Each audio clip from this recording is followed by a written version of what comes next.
Do you have people in your industry who you really look up to, who you would consider to be like your industry heroes? I certainly do. And today I had an incredible opportunity to have one of my heroes right here on this podcast. His name is Guy Kawasaki, and he has written a fantastic book called Think Remarkable. We talk about the book, but we talk about a whole bunch of other stuff, which actually made me exceed my 30-minute limit. But I think it's worth it. So stay tuned. Hi, I'm Karin Reed. I'm a 4-time author, Emmy Award-winning broadcast journalist, and communication expert on helping people to own the room, whether it be a physical one or a virtual one. Welcome to Speaker Dynamics.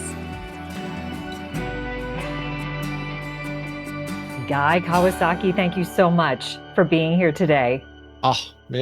What better thing to do than be on your podcast on a Friday? Okay, that is a very kind, generous thing to say. I can think of a lot of things actually for me to be doing other than being on my podcast, but I appreciate you taking the time. I don't want to take up your time. We can end right now. Peace out, mic drop. No, but that would not be fair to our listeners. It really wouldn't. But I am really excited to talk to you about your 16th book, which when that landed in my inbox, I thought, oh my gosh, he has written so much. I've written 4, and I thought that's 4 more than I ever imagined I would. Wow. 16, that's crazy. So Think Remarkable. I'm a lot older than you, so. But Guy, I'm like, I cannot write another book. Maybe my co-author. I said that 15 times. What actually did shock me, though, was the width of the book. It is jam-packed with really impactful takeaways throughout, to the point where it's basically all highlighted in pink. I don't think there's any black and white left. I should tell people to redact my book because there's so much good stuff. It'd be easier to cross out the stuff you don't want.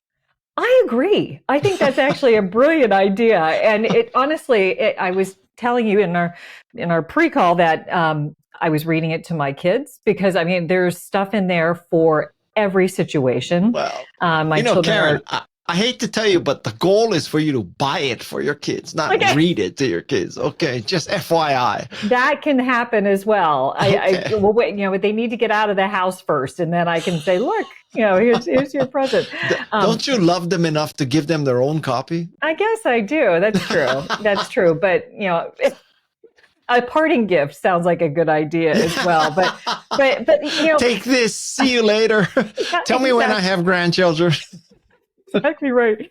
So the book, it's written in a slightly different format than your others. It's very condensed, which I think is very helpful. For those of us everyone is tight on time. But what I've seen across all your work, whether it is your 10-20-30 rule, or just the way you speak on your podcast, it seems to me that you value concision in communication. I do. Okay. And tell me why. I was especially conscious of this because the intended market, the primary market, is Gen Z. And so, in the introduction, I say that this is TikTok. This is not TED Talk. And, this is, if you have to understand or know some books, but this is not the Chicago Manual of Style. This is the elements of style. And people who are in writers, they know the difference between what I just said. So, it's, I've written and read many business books, and often there are 200 pages to get one concept to you. And that's not at all what I'm doing. There's 88 concepts in this book, and there's 180 pages. So it's 2 pages each. It makes it challenging to do an interview with you because I feel like I could dive into any of those 88 concepts. You could. And you know what? I can make it even easier for you. I have Kawasaki GPT that has the manuscript in it. So you could just go there and ask me questions. Wait, can we actually talk about that? Because, all right, mentioned that I wrote books. I did not use ChatGPT, and I'm like, dang, I missed out on an opportunity. You missed out. To make my life easier. Tell me how you used it and what prompted Okay. you to do it that So way. I used it in many ways. One way is as a research assistant. So, for example, I needed more case studies of people who had made big career shifts. So I asked ChatGPT that, and it said Julia Child used to be a spook, and then she became a French chef. I had no idea. I didn't know that. So that's Yeah. one example. I also use something called Quillbot to tighten up and change my writing in places. I used it. I used I use Claude to summarize things because I believe that at the end of every section, you need to summarize what happened in that section. And it's a very difficult process. I don't know why it's so hard, but it's hard for you, like mentally. You just wrote what you want people to do. And now you got to think, oh, I got to say that in another way that's Mm-hmm. not repetitive, but is repetitive. And LLMs are very good at doing that. So some writers, they are suspicious, or maybe they are jealous, or maybe they are hostile towards AI, and that's not the case for me at all. I believe that my responsibility to the reader is to produce the best book that I can, and whether that is using LLMs or not is not the point. The point is to get the best book. And so when people ask me about this, I tell them to use a cooking analogy. When you go to a restaurant, you don't go in the back and you say, okay, you're using a microwave, you're using a food processor, you're using an electric knife, you're using a convection oven. I don't want to eat here. I want people who only use knives and charcoal, right? I mean, you don't care why your meal is great. You just want it to be great. And that's my logic with my writing. That's amazing. And this is all about leadership communication on this podcast. Do you have any words of advice for the leaders out there who might think communicating using ChatGPT is just not authentic? you know, Karin, the key to authenticity is once you can fake authenticity, you really got it made. All right. So, I mean, that's like saying to let's pretend this is before LLMs and before AI. And you said to a leader, you cannot use a speechwriter, because when you use a speechwriter, it's no longer authentic. Somebody else wrote that speech for you. I'm telling you, Barack Obama had speechwriters. I interviewed them for my podcast. So this is before LLMs. Now, what's the difference between an LLM writing your speech and a speechwriter? I don't see any difference. Yeah. I don't see it. So it's like, with the speechwriter or the LLM, you got to tell it what you want it to say, and then it helps you say it better. Yeah. Sounds good to me. Yeah. And I guess it's back to the idea of like garbage in, garbage out, where, if you put in a crappy prompt that doesn't give them enough to work with, then, what you get on the other side is also going to be pretty crappy as well. But I wanted to take you back to your origin story. You were the original Apple evangelist. I was second. Were you second? Okay. Yeah. All right. Well, the whole history of evangelism is, first there was Jesus, and then there was Mike Boych, and then there was Guy. So you could say I'm the third coming. Excellent. Okay. So you were the third evangelist. So you were there, though, whenever they unveiled the Think Different campaign, which I did not know. Like how amazing that was. And is that the reason why you chose the title for this book, Think Remarkable? Listen, you as an author, you know that one of the hardest things to do is pick the title. And even harder than the title is the subtitle, because the title sometimes screams out at you, but the subtitle, everybody wants to throw everything in. Who is it for? It's got to be for everybody. It's got to explain what it is and blah, blah, blah. Pretty soon the subtitle is bigger than the introduction. So I went back and forth with dozens of titles, asking people, what do you think? Should I just call it How to Be Remarkable? I thought about Remarkable You. I thought about just Remarkable. I thought about, remarkableness and all that. And then finally, somebody who, believe it or not, is a divorce lawyer of all things, he said, well, why don't you copy the ad campaign and call it Think Remarkable? And that's when the lights went off. I said, you're absolutely right. That is freaking perfect. And, the subtitle, which is 9 Paths to Transform Your Life and Make a Difference. I didn't like that subtitle. I was forced into that subtitle. If it was up to me, the subtitle would be the title would be "Think Remarkable: How to Make a Difference." But they wanted to stick in, 9 ways to transform your life. And then now we're really going off the deep end here. But that's okay. If I could do it all over again and I had total control, I would call it "Think Remarkable: How to Murder Your Mediocrity." And the reason why is I love liquid death. Do you know what liquid death is? The water? No. What is liquid death? Enlighten me and enlighten the listeners. Where do you live? I live in Raleigh, North Carolina. Oh, I don't know if there's liquid death in Raleigh, North Carolina. Okay. Might be the death of democracy in North Carolina, but in women's rights, but it's not that kind of podcast, Guy. All right. We'll talk about that at a different time. All right. But okay, tell me what liquid death is, though. Okay, so a few years ago, I decided that my family has to be putting less plastic into the world. So I wanted, and we used to buy a lot of bottled water. And so I went to Amazon, I typed in, water in aluminum cans, and up comes liquid death.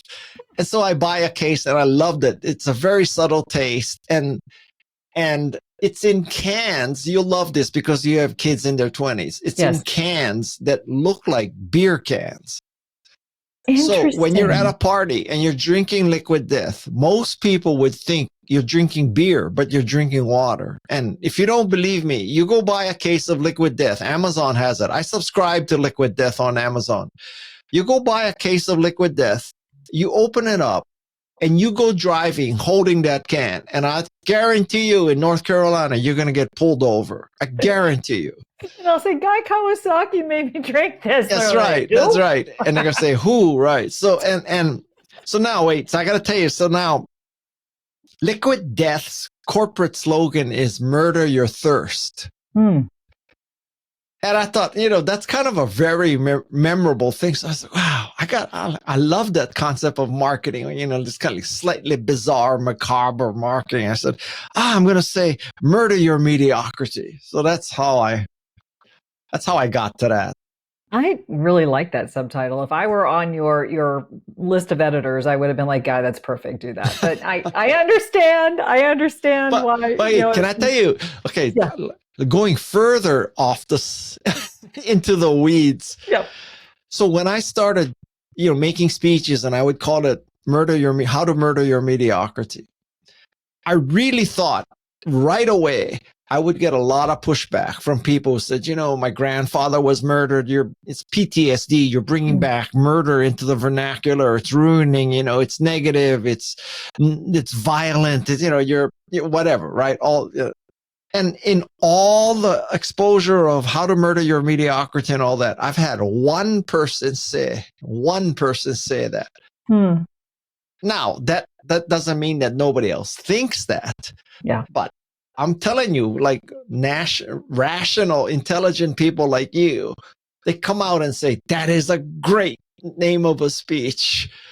So it's not that people are just benign neglect, or they're ignoring it, or they're too subtle to say anything to Guy. They actively like that title. That's great. And honestly, in this day and age, I think if there were a lot of people who did not like it, you definitely would have heard about it. It's social, the age of social media, it would have been all over the place. So, but let's talk a little bit about what's inside the book rather than, the title, which I think is also fabulous. But you based it upon a lot of your interviews that you did through the podcast, where you get these amazing people on there who, some are household names, some are not.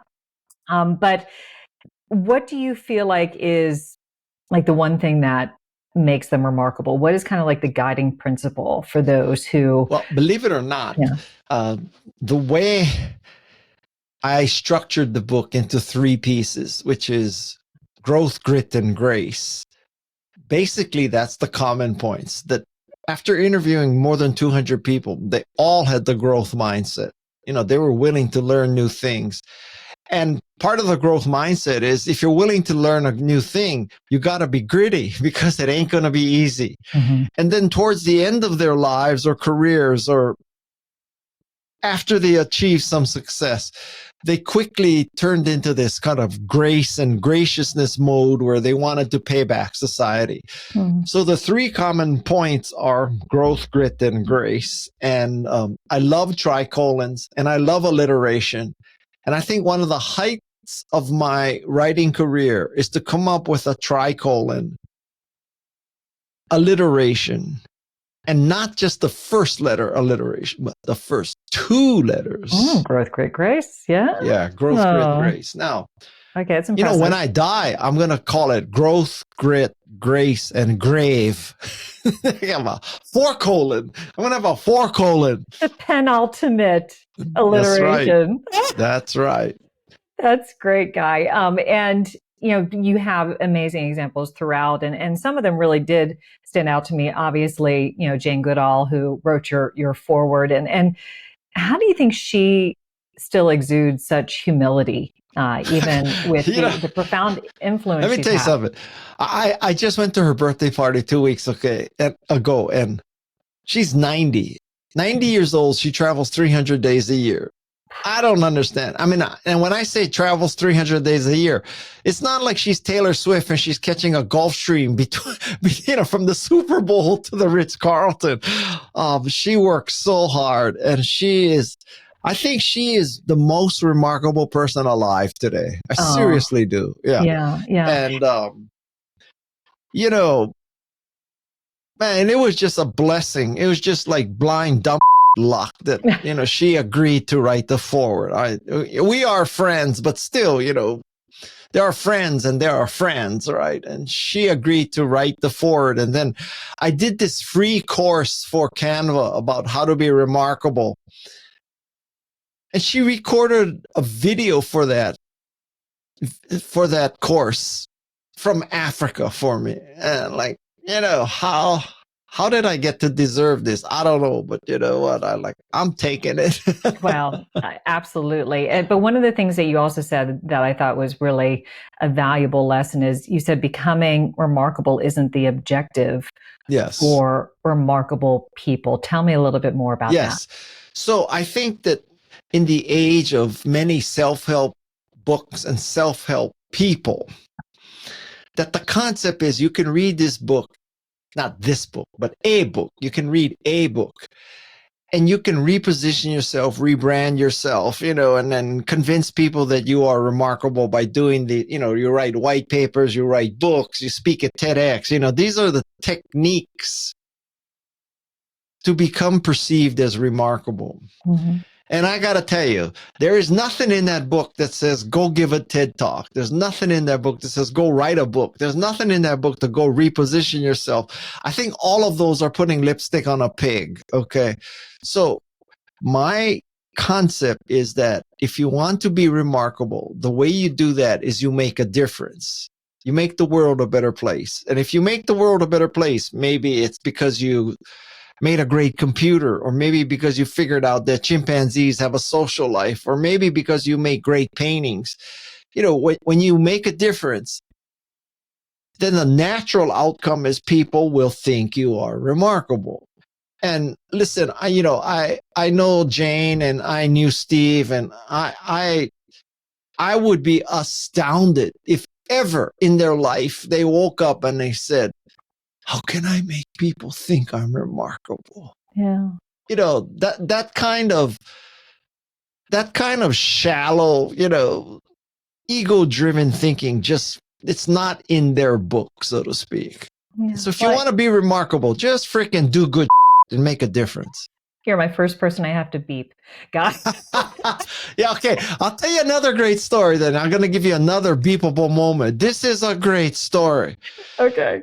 So I've had 225 guests, right? And among them is Gary Vaynerchuk. Sure. So you would have thought the first person to drop an F-bomb on Guy's remarkable podcast would be Gary V. Yeah. Let me tell you something. Of all people in the world, it was Margaret Atwood. What? Margaret Atwood dropped the first F-bomb on my podcast. And let me tell you the circumstance. Okay. I was like, if he said Jane Goodall, I am mic dropping. And Yeah. Well, it would be even better if it was Jane, but sorry, it was Margaret. Yeah. I'm interviewing Margaret Atwood. I'm saying, so Margaret, tell me how you write a book. How do you do that? Do you use a word processor? Are you writing it? And then, how do you get feedback? Or is it perfect when you turn it into your editor and your editor just fawningly falls in love with it, retypes it, and publishes it? She says, no, when I write a book, I often give it to people who are like the characters in the book. So they can give me a reality check about, would a character like me, a yuppie, behave like this or whatever? Right. So she tells me, yeah. So she wrote about this young person and she had a person who was kind of like the character read what the character said. And the character said something like, what was the phrase? It was, oh God, I gotta look this up in the file. It's something about, go F yourself or, something like that. And the character absolutely used the F word wrong, that nobody says that. So Margaret Atwood says, this character said this, and the guy who read it and told me, Margaret, people don't use the F word of my age at that way. They use it this way. And so he said it, and then that's how Margaret Atwood dropped the first F-bomb in my podcast. That's classic. So technically she was quoting someone. It wasn't technically, yes. But she dropped it. Yeah. That's amazing. Well, I'm glad that you were my first beepable guest. I think that makes you remarkable in and of itself. So someday when you're, more famous than Joe Rogan, you can say, who the first person I had to beep on my podcast was Guy Kawasaki. Guy Kawasaki. And you know what people are going to say? Who's Guy Kawasaki? No, they will not. I disagree with you on that. But this podcast, we talk a lot about communication. One of the things that we often mention is like that inner critic, that voice inside your head that is judging everything you're saying and doing, competing with the one coming out of your mouth. And you talk about Julia Cameron's fictionalized Nigel. I love that she gives a name to her inner critic. Unless I'm hallucinating, balloons just went by. I would love to know why, but it's some sort of... Oh, you didn't do that on purpose? No, I don't know why it does that. So, folks, if you're in the audience, you just say her name and creative things happen. Balloons go off, yes. So, she said though, that she calls this person Nigel, and it helps you to kind of get past the inner critic. How do you, combat your own inner critic? Well, I gotta be honest, Cara. I mean, I don't have an inner critic like that telling me that I cannot do something.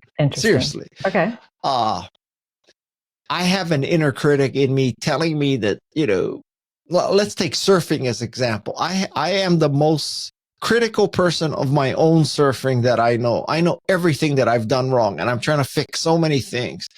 But that's you took it up really late in life, Guy. Right? So what? Yeah. So okay. All right. Okay. So I am very critical of what I know. If you're a surfer, my pop-up is just fundamentally flawed. I know it's fundamentally flawed, and I'm trying to fix it for years. And so there's a kind of inner critic that says, Guy, you are too old to surf.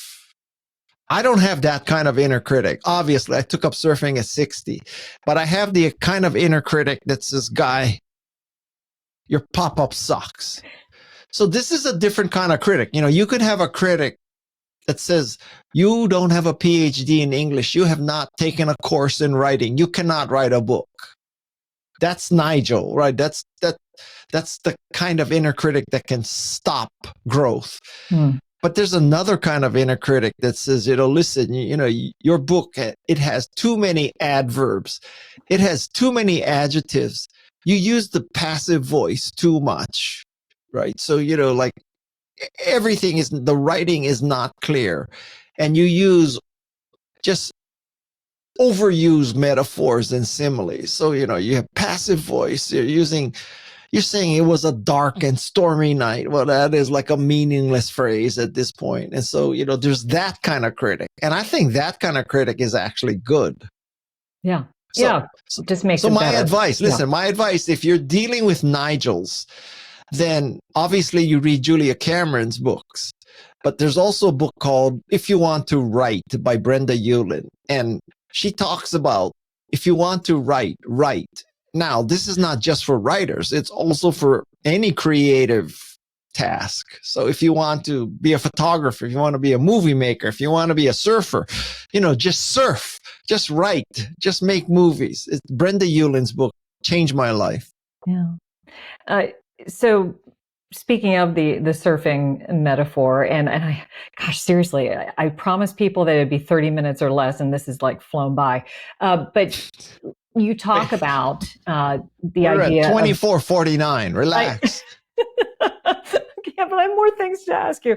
But you talk about the surfing metaphor of turning and burning. So for those who are not familiar with that, can you explain what that means? And then how you apply it in your life? Yeah. So turning and burning meaning, and it's at the very end of my book, it means that at some point, we're so used to trying to make the perfect decision and using big data and using LLMs and using 2x2 matrices and whatever you learned at McKinsey or Accenture or wherever Harvard Business School.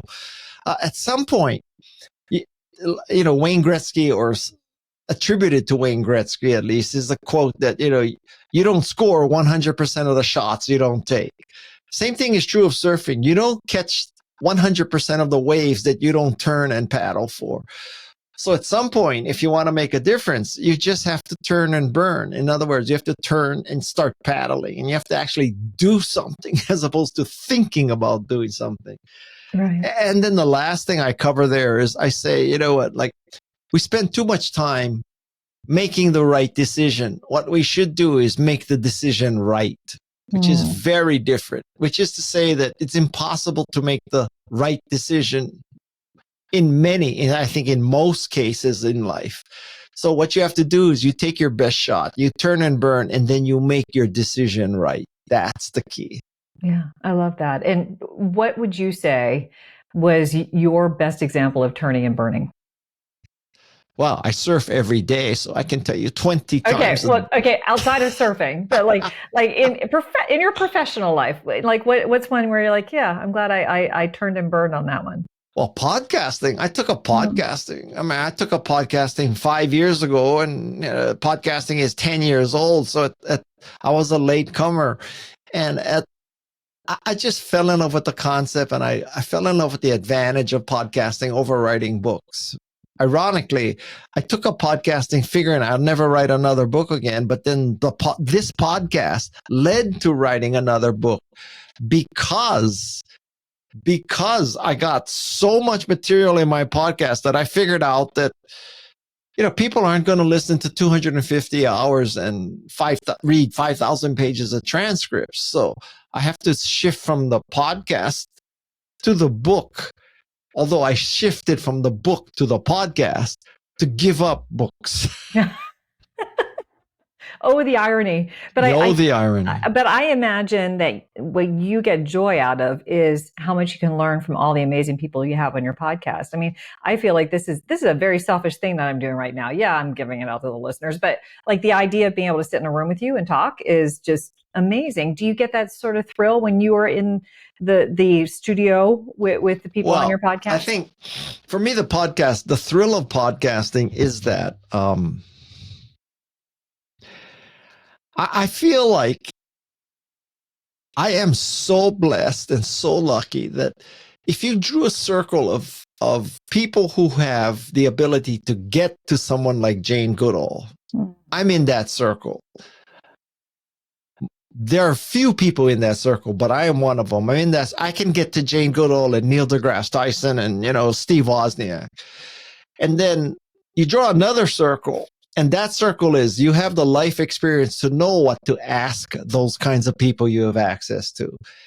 That's another circle that doesn't have too many people in it. And, I think because I've had 40 years on the front line of businesses, and I also served on the board of Wikipedia and all that. So I have a lot of life context to ask questions that probably no one else or few people could ask. And I listen to NPR all the time. I love NPR. I love Wait, Don't Tell Me. I love This American Life. I love Fresh Air. I love all those things. But, sometimes you listen to the questions people ask, and it's clear that they've been a journalist or podcaster their whole life. They ask kind of like,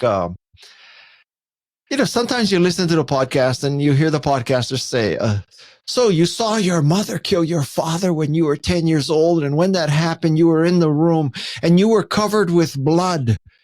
Has that affected you? Yeah, stupid. Well, duh, has that affected me? As a journalist, Guy, I will say I've never asked those kind of questions because they're inane, but I do. Exactly. And I actually, I used to work with somebody, I will not say the name, who would leave the newsroom with her story already written, and she would try to get the interviewee to answer the questions to fit in the story. Yeah. And I thought, whoa, that is really putting, the cart in front of the horse. And I can tell you, I had a whole list of questions I was going to ask you. I think I made it to 2, but I have thoroughly enjoyed this conversation. Well, why do you listen it to half an hour? I mean, it's not like it's my promise to the listeners, Guy. Maybe we'll go a little longer. How about that? But No. But your promise to the listeners should be to bring to them content that will add value to their life as opposed to content that adds after 30 minutes. Yeah. Now, you could also have a case where you have a guest who doesn't have 30 minutes. So you should cut that guest short. So true. Let it expand and contract based upon the message that they're delivering, whether it's good or not. I'm not going to say good. That's not the right term, but like valuable. That would be like going to a restaurant and it says, you're going to have a 10-course meal and the chef wants to bring out his or her special handmade Grand Marnier souffle that you didn't order. You say, no. It was 10-course meal. I can't take that gift. All right. Well, then indulge me for the additional, dessert that's coming to the table. So okay. I do like to always give listeners like the one big takeaway, something that they can really kind of chew on, until they get to the next episode. So, what would you want to leave our listeners with? And it can be related to Think Remarkable or just related to your amazing career that you've had thus far. What would you tell them? Those two things are almost one and the same. Okay. I just want to leave your listeners with the fact that when I die, I want people to say that I helped them make a difference, whether it's podcasting, writing, investing, speaking, whatever it is. And so the message I want to leave with you is that if you want to be remarkable, step one is to make a difference. Make a difference. Make the world a better place. You don't need to be Steve Jobs or Jane Goodall or Neil deGrasse Tyson or Stacey Abrams or, Margaret Atwood. You don't have to have sold tens of millions of computers. The thing is that you can be remarkable by making a difference to one person, one classroom, one student, one, polluted stream. And that's good enough. That's good enough to be remarkable.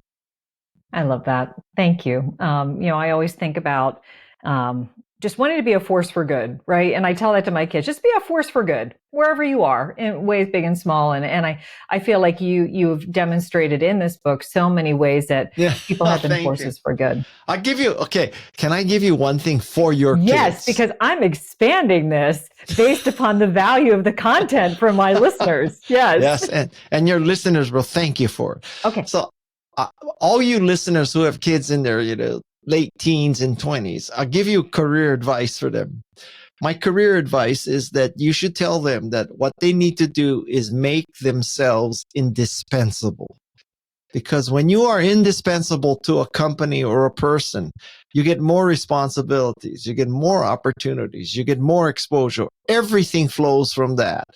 And so they're going to ask you, well, Mom, how do I make myself indispensable?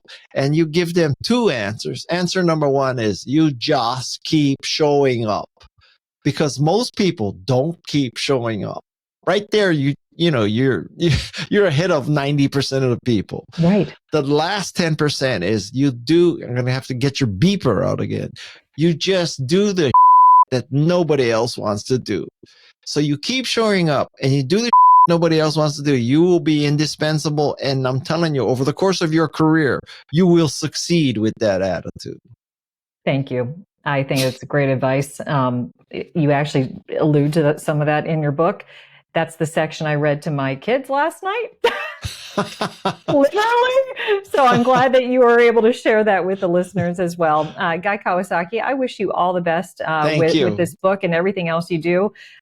I think you belong in this book as well. And don't it's true. You're a remarkable person. You have made a huge impression on me and what I have done over the years as a communication practitioner. And I just want to appreciate everything that you do and let you know that I really am honored that you've been on the podcast today. I'm honored to be on your podcast. And I am especially honored to be the first person to have been beeped.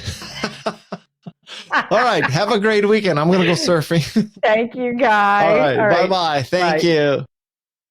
Do you not love Guy Kawasaki? I just adore him as a person. I think he is a genius as a communication guru. And he actually is somebody I often quote whenever I'm teaching my classes. His 10, 20, 30 rule is something I always try to preach to my clients. And I didn't have an opportunity in this half hour to dig into that, but I wanted to hear it from his mouth. And so if you are interested and want to hear about the Guy Kawasaki 10, 20, 30 rule related to slide design, this is coming from somebody who was an Apple evangelist, so they know a thing or two about design. I would encourage you to check out this week's bonus content. So if you go to speakerdynamics.com/bonus content, then you will get access to a 6-minute conversation with Guy about the 10, 20, 30 rule and how to avoid death by PowerPoint. It is so valuable. And perhaps you want to send it to your colleagues who violate that all the time. So thank you so much for allowing me to have a little bit of extra time in your day today. Hopefully you found it worthwhile. And if you are enjoying this podcast, I encourage you to tell your friends, tell your colleagues, tell anybody you think might be interested to check it out. Follow, subscribe. It helps everybody else to find us. So thank you so much for listening to this episode. Until next time.